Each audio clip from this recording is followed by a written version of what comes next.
So, I managed to get my hands on the Codex Drukhari a bit early, and I thought, why not make a short review?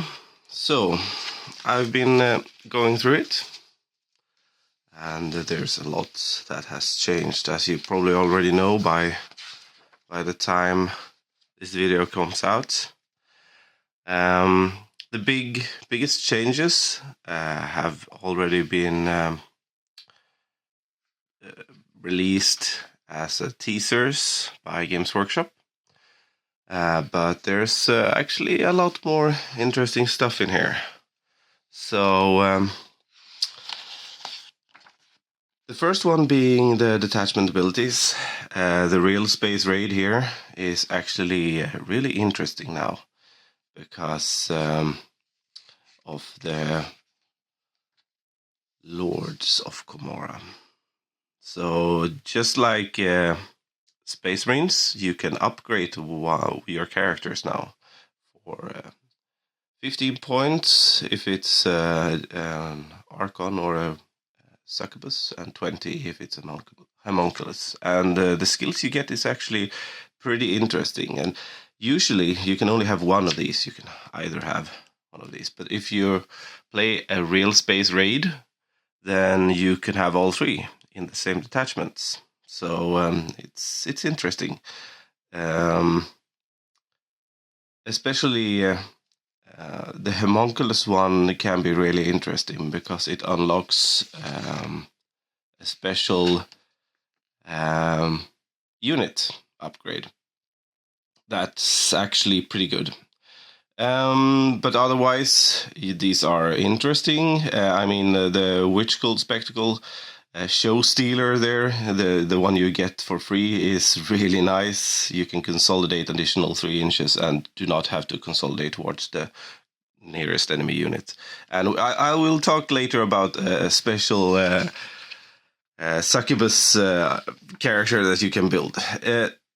So you can upgrade 1 retinue for each master. So Trueborn, Blood Brides, these are also really interesting. Weapon skill 2+, add 1 to leadership. And each time an attack made by this model, you have this Blade Artist ability. That means on 6s you get 1 additional AP. But for the Blood Brides, it's 3 additional AP. And they all already have AP 1. So they will be AP 4 when you roll 6s in close combat. And with the amounts of hits you will get from the witches, base attack 3 +1 for Hecatari blades. It's a lot of attacks. I don't know if they get the +1 from Hecatari blades. We'll look that up. But Hemoxites, it's the Homunculus Coven special unit.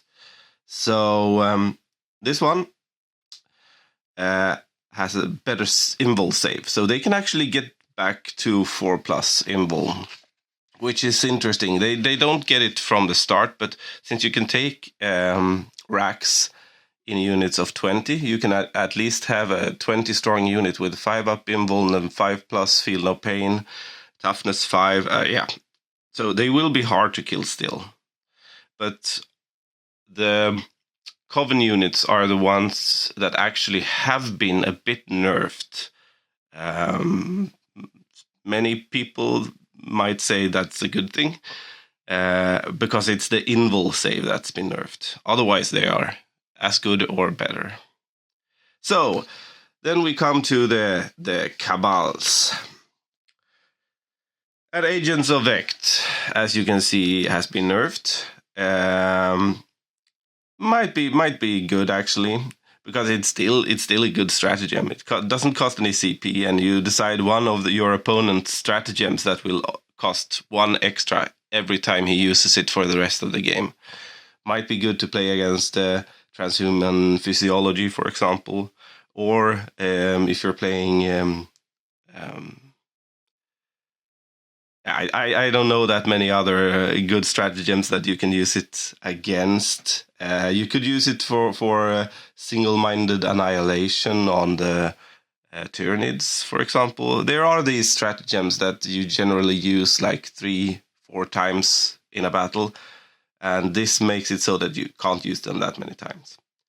Other than that, we have pretty good abilities for Cabal of the Blackheart. Not as good as they were. It's leadership and so on. I think that the best Cabal obsession is actually one of the custom ones. And then we have the Poison Tongue. They are all good now. All poison weapons wound on one better. So if you're running a lot of Venoms with splinter cannons, this might be interesting. Okay, and this Insidious Misdirection is also a good stratagem. Cabal of the Flayed Skull. They don't get +3 movement, they get +2 movement now. And they don't get to re-roll hit rolls when they are in a transport, although they ignore light cover when you're shooting from a transport or a unit that can fly. And the Master of the Shadow Sky got an update. It's a little better now. Cabal of the Obsidian Rose, I don't think it's worth bothering with them. Oh yeah, you get further range, but, well, yeah. This is the new black. Deadly Deceivers. So, units with this is a custom obsession, and it's all-consuming, so you can only take this one. Units with this obsession are eligible to shoot in a turn in which they fell back. But if they do, then until the end of the turn, each time the model that the unit makes a ranged attack, subtract 1. So basically, they can leave close combat and shoot still. And this is massive for all the Venoms and all the units inside of the Venoms that have the same obsession. I mean, yeah. You won't be able to shut down the shooting as easily. Okay, next we have the Witch Cults. Cults of Strife is really good. No Method of Death is still a really good stratagem. Fight again or shoot again. They are good. I think so, but Cult of the Cursed Blade got better. So add 1 to Strength, which means your witches are Strength 4 base. Some might be Strength 5. That's huge. And each time you make an unmodified saving throw of 6 for your units in close combat, then the enemy suffers a mortal wound.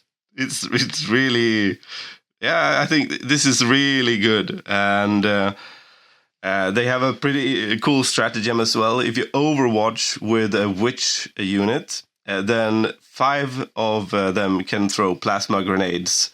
And the plasma grenades are poison 2+. So they can do some damage against a unit charging them. Yeah.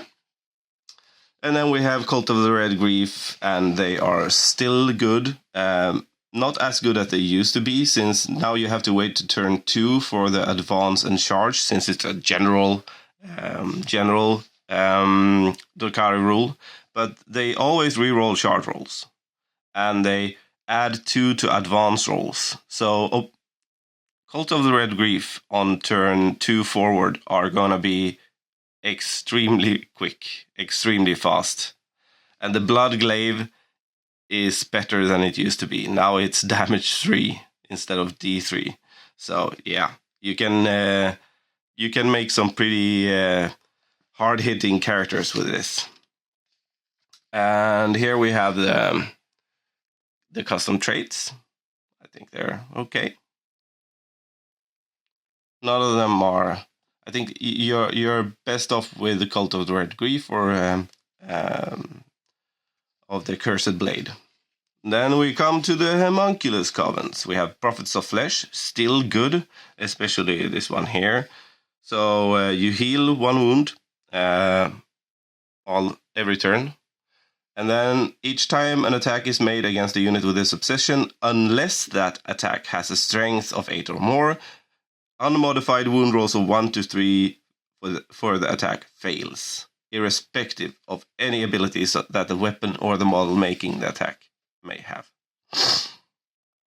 That's huge against most weapons in the game. I mean, it's las cannons and lances and yeah, but most attacks in the game, autocannons the most Space Marine small arms fire, it's not going to wound your units on 1, 2, and 3.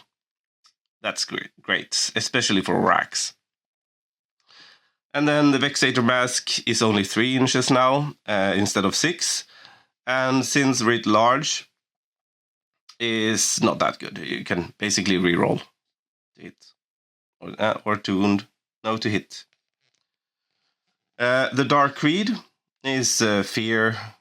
I don't think it's worth taking, except for an esoteric kill delivered from afar, which now is only core units, so you can't do it with Reaper anymore. But the Coven of 12 is actually not that bad. So all melee attacks are 1 better AP for Coven of the 12 units. And your units can perform an action and still make attacks. I don't know how much this will matter. I mean, since it's mostly infantry that can do actions, and on your racks and on your grotesques, you don't generally have that many ranged weapons. But the extra AP is good. It's really good. And then Dark Technomancers is still good. It's now all-consuming, so you can't take anything else. And you take a mortal wound on the hit roll now, not on the wound roll. And vehicles suffer D3 mortal wounds, so it's not as safe anymore to be firing with your Coven Reaper, for example. But it's gonna add 1 to the damage. Okay. Yeah, there are some other interesting. I'm not going to go through them now. And then we come to examples of a real space raid. And now we are at the stratagems. I have looked them through. I think they are all kind of worth taking. Lightning fast reactions is 1 CP now. That's good. Cruel Deception is 1 or 2 CP, depending on if you want to both shoot and charge, or only want to shoot, or only want to charge, which is also good. Great Enemy is the same as before. Torturer's Craft costs 1 CP for racks, which is actually good. 2 CP if it's any other. Or character, yeah. Hunt from the Shadows is about the same. You add 1 to your save if you already are in cover. Alliance of Agony is the same, basically. Tolerated Ambition, you get 1 extra Warlord trait. So you can have both Alliance of Agony and Tolerated Ambition for 4 Warlord traits. Prices from the Dark City, yeah, it's 1 per relic. And Webway Portal, same as it was. Pain Siphon, I don't remember this, but it's a Kronos stratagem. Eviscerating Flyby is better. Now it's 5+. And for infantry it's 1 better. So on a 4+ for infantry. It now costs 1 CP for 5 or fewer models, 2 CP for more. So a full unit of Reavers doing a flyby is costing 2 CP, but might do about 5 mortal wounds. Never Stationary is actually the new Fire and Fade. So after you shoot, you move 7 inches. Can't be done by aircraft. Prey on the Weak, cool one. You get bonuses for shooting at units that have lost models, basically. And Screaming Jets, same as before. Deadly Rivals is basically for Reavers and Hellions. Swift Outflanking is cool. You can pick up a Drukhari transport and put it back into ongoing reserves. As long as it's 9 inches from a battlefield edge. Murderous Descent is really good. You can jump out after a transport arrived from Deep Strike. So disembark within 9 inches or more than 9 inches away from your enemy. So you can have the Tantalus Bomb, Tantalus with lots of witches, and they just jump out and charge. Yeah, and I mean, there are a few new ones here, like Shock Prow and so, but yeah, let's continue here. Then we have the regular Warlord traits. So good thing, Hatred Eternal is still here. Soul Thirst and Ancient Evil, not that good. And the Witch Cult one, Quicksilver Fighter, add 2 attacks. This one we'll come back to soon. Stim Addict, you can have more than one drug. Precision Blows, 6s make mortal wounds. I don't think this is worth it. Homunculus Coven, we have a really nice one here. Let's see where it is. Yeah, Master Regenerist is actually pretty good. You can heal better. Then we have the Relic, and here we have the Triptych Whip. And so the Triptych Whip is a 2+ poison weapon. That is AP -3 and damage 2, and it adds 3 to the attacks. So if you have a Succubus, which has 6 attacks, you get 9 attacks that hit on 2s, wound on 2s, AP -3, damage 2.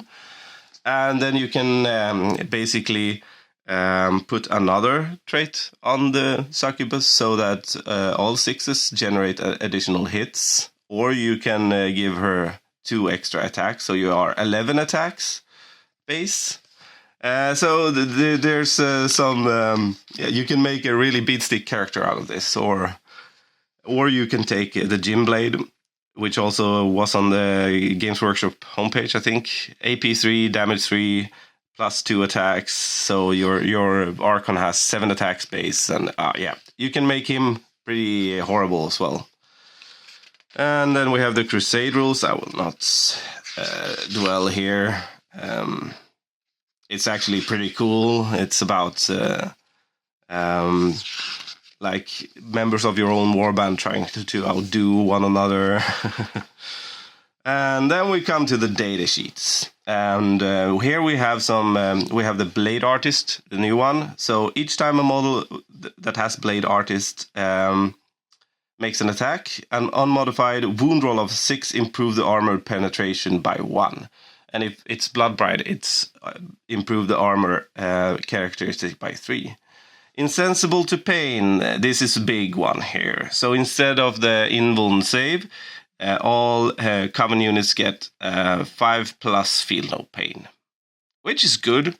I don't think that it's as good, but since you actually can bring up the... you get an invul save from Power from Pain now, that you can improve for racks at least. So I think 5+ is actually pretty good, especially when you can get some kind of power to heal some racks each turn. Combat drugs, same, except Adrenalite only gives the bonus attacks when you charge or perform an heroic intervention. Splinter Mind is also different since it increases your ballistic skill as well as your leadership. And then we have some of the characters. Here we have a big change. The Homunculus has not got as many choices of weapons as he used to. You can't put electrocorrosive whip on him, for example, which I usually did with my Homunculi. So now he's like, it's what you see is what you get with basic Games Workshop model. I don't like it. I like when I can kit them out as I want to, but I mean, he's a buffing character. He's not that good in close combat anymore. But the Archon and the Succubus got better in close combat, especially the Succubus. And the Archon is mainly down to his weapons being better. But the Succubus, 6 attacks, 5 wounds. It's, yeah. They will be cheap, quick, and deadly. Especially with the relics weapons. And then we have Lilith and Drazar. And Drazar got actually a new rule here. The Tormentor's rule is different. So at the start of the fight phase, select one enemy unit within engagement range of this model and roll 2d6. If the result is greater than the enemy unit's leadership characteristics until the end of the phase, that unit is not eligible to fight until after all eligible units from your army have done so. So, pretty good. You can, if you don't want to fight those pesky units, you might actually combine this with minus leadership in some way and make sure the units can't attack. Otherwise, it's the same. Urian has got some new thingies here. I will not dwell. Cabalite warriors, as we have seen, now have 2 attacks, and they have a 4+ save, which is good. They are still pretty cheap, 8 points. If you want to make them firstborn, it's 10 points per model, which is worth it, in my opinion, since you will hit on 2s and ignore all modifiers. So you can make a pretty shooty Cabalite unit. Then we have witches. They are 3 attacks base. Yeah, it makes 1 additional attack with a Hecatar blade, and a Hecatar blade is -1. So witches are 4 attacks. Jesus, that's a lot of attacks. And they still have the 6+ invuln against shooting, 4+ in close combat. Yay. It's, yeah. And no escape is a bit different as well. It's a straight roll-off, as it used to be, but the Shardnet and Impaler doesn't make your opponent roll a d3. It instead gives -1 to your opponent's roll for every Shardnet that is in a unit within engagement range. So you can have 1 big unit with 4 Shardnets, and it's -4 to every unit that's within engagement range of that one. So you can still knit up enemies in your in close combat. Racks don't have the invul anymore, but they are basically the same. I think they got fewer attacks, only 2 attacks, which is unfortunate. So yeah, but they got cheaper, so let's not dwell. Witches are still pretty expensive base. I think they're 10 points. We'll come to that eventually. So Incubi and Court of the Archon, yeah, it's basically the same. The Slith is not as tough as he used to be. Incubi, you have all seen. They are mean as hell. Mandrakes got a new rule, Fade Away, so you can pick them up and place them down at another spot next turn. Grotesques lost their invuln, but are basically the same. I think the Flesh Gauntlet is a little bit better. My +1 strength, it's, yeah. And mortal wounds and such. Okay, and then we have, yeah, this one we'll just skip. Hellions. They have improved. Now they are toughness 4, they are 2 wounds, just like Reavers. They are only movement 14, but the Hellglaive also got a point of AP. So, Hellions, yeah, I think they are back. Now you want to play Hellions. Might even be worth it having a big unit of 20. They are not cheap. They are not expensive either. And you can do eviscerating flyby and such with them. And the fact that they are damage 2 and 3 attacks, yeah, I think there's some points to be done about Hellions now, which is great. I love the Hellions. Scourge is the same. The Haywire Blaster is different, but it's still a good weapon. And Talos, basically the same, except they lost their invuln. So same thing goes there. Kronos, not well. Ravager. It's now 11 wounds. Not good. Then it will give away 2 points in Bring It Down. But it's basically unchanged. The Dark Lance is now D3 + 3 damage. So I think we'll see more Dark Lances. But it's still, I think, overpriced for what it does. Toughness 6, yeah. Raider is also toughness 6 now, 10 wounds. It's great. And the Venom changed. You can upgrade your Venom with Chain Snares, so it has 6 attacks in close combat. And the Splinter Cannon is actually good now. It used to be good as well, but I think this is better. Yeah. So if you have 2 splinter cannons, you have 6 shots, poison 4+, AP 1, damage 2. And combine this with a Cabalite rule that you can fall out of combat and shoot still. I think it might prove really good. Okay. And then we have the Razor Wing Jet Fighter and Void Raven Bomber, and I am disappointed. These are just worse than before, I think. Flyers are not great in 9th, and they still cost too much for what they bring. The Void Mine is not as good. It's basically a bit like the Space Marine bomb, the orbital bombardment. You roll for the units, and on a 4+, they take mortal wounds once per game. And the Void Lances are also D3+3 damage, strength 9. The Dark Scythes are damage 2 and heavy 3, not D3.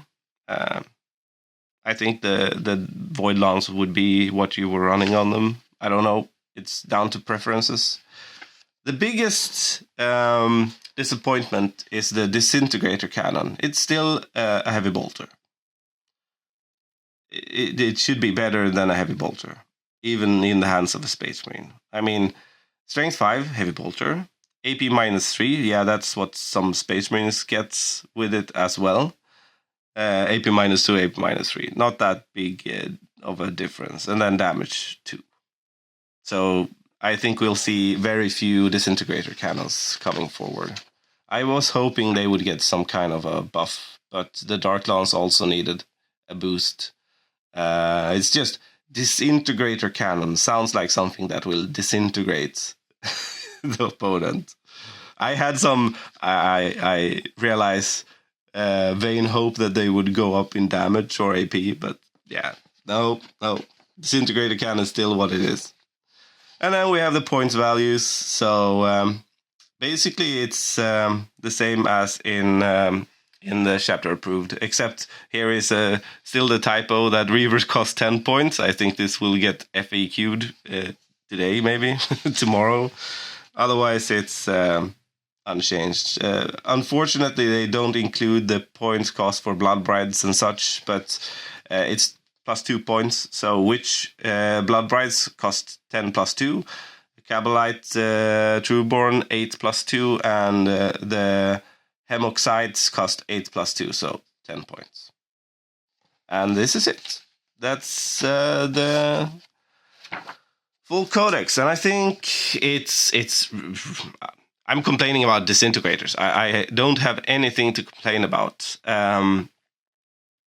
Maybe that Grotesques and Talos will not be as survivable anymore. They will not just stand there and take punishment forever. But I don't know. I think they're still good, solid units. They will die to heavy weapons now, but they should die to heavy weapons. They had some pretty ridiculous survivability as Prophets of Flesh before, when they had a 4-up invul and a 6-up Feel No Pain. They just didn't die, and you can make them pretty survivable now as well with Prophets of Flesh not being wounded on 1, 2s, and 3s unless the weapon strength is 8 or above is powerful. And 5-up Feel No Pain, and 5, 6+ or 5+ invuln is not to underestimate. And let me see if there's something I forgot. I don't think so. No new models except for Lilith, but that you would probably know already. We still have the raiding forces with the patrols, if I didn't say that, but I think the real space raid might be played a bit more now. So you can actually have all the different factions in the same patrol, same battalion detachment, or even a brigade. But there might be something here that I missed. Twisted Animator, yeah, here it is. If you make a Master Homunculus, he can heal D3 destroyed models back to Rax unit each turn in the command phase. That's good. That's good for 20 points. Having that as a Warlord trait, and once per battle, when this mod is destroyed, you can choose to roll a d6, and he basically gets up at the end of the phase. Yeah. So I think we're in a good spot, Drukhari players. And yeah, if you have any comments or wonder something, please just ask me. Leave a comment, and I will get back to you as soon as I can.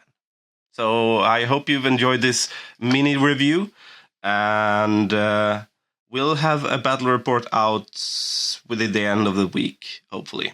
Yeah, I think Saturday might be a good release date. So that's all for us. Bye-bye. Welcome to Monkeigh Tactics!